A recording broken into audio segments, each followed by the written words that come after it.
Lebanon में Israel के इस धमाके ने नेतन्याहू के इरादे साफ कर दिए।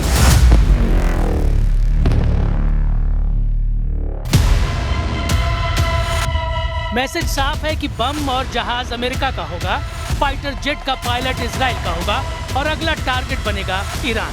अमेरिका और इजराइल ईरान के खिलाफ ज्वाइंट ऑपरेशन करेंगे। इसका इशारा डोनाल्ड ट्रंप की तरफ से किया गया है। इस वक्त ईरान की 3 ताकत इजराइल और अमेरिका के निशाने पर है। पूरी दुनिया इस ताकत के बारे में जानती है। तेहरान से लेकर तेल अवीव तक ताकत को दुनिया ने महसूस किया है और ईरान के कोने कोने में ये ताकत पूरे दमखम के साथ बता रही है कि हिंसक प्रदर्शन को बर्दाश्त नहीं किया जाएगा।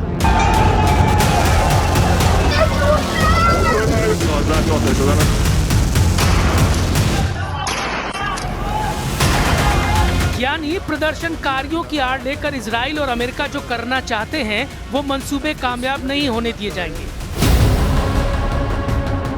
ईरान की लीडरशिप इस वक्त ट्रंप और नेतन्याहू के टारगेट पर है। दूसरे नंबर पर ईरान का परमाणु कार्यक्रम है, जिसे मिटाने की कसम ट्रंप और नेतन्याहू दोनों ने खाई है। और तीसरे नंबर पर है ईरान की मिसाइल पावर, जो नेतन्याहू को बहुत ज्यादा परेशान कर रही है और इसका तनाव अब ट्रंप को सताने लगा है। If they will continue with the missiles, yes. The nuclear, fast. Okay? One will be yes, absolutely. The other will do it immediately.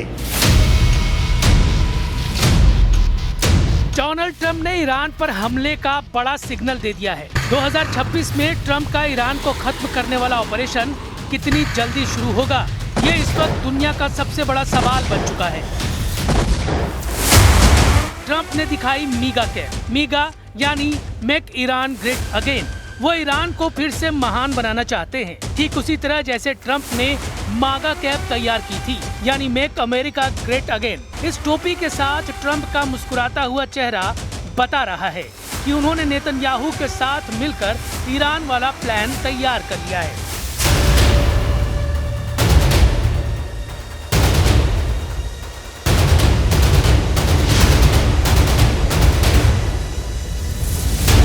Israel के फाइटर जेट्स को फिर से तैयार किया जा रहा है। बम लोड कर दिए गए हैं। यह अमेरिका से मिला F-15 फाइटर जेट है और इसमें लगी मिसाइल और बम भी मेड इन अमेरिका है। इजराइल से ऐसे वीडियो जारी होने का मतलब साफ है कि नेतन्याहू कुछ बड़ा करना चाहते हैं। Well, I'll tell you about action because I was presented a few days ago, actually 2 weeks ago, with the prospect that they're having field exercises in which they're practicing launching ballistic missiles at Israel. So I passed the message. I think I made it public, so it's not secret. I said, if you dare do that, the results would be devastating. So I hope Iran doesn't make that mistake.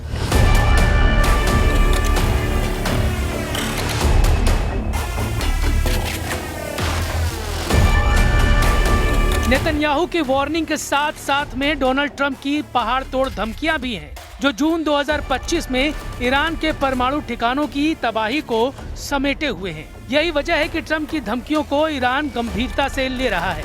उसके कमांडरों की meeting रोज हो रही है। वो बार बार check कर रहे हैं कि नेतन्याहू को कहीं फिर से जून 2025 जैसे युद्ध का लाइसेंस तो नहीं जारी कर दिया गया। अब ईरान में हिंसक प्रदर्शन खमेनी के दुश्मनों को नया मौका दे रही है, जिसका फायदा सबसे ज्यादा डोनाल्ड ट्रंप और नेतन्याहू ही उठाना चाहते हैं।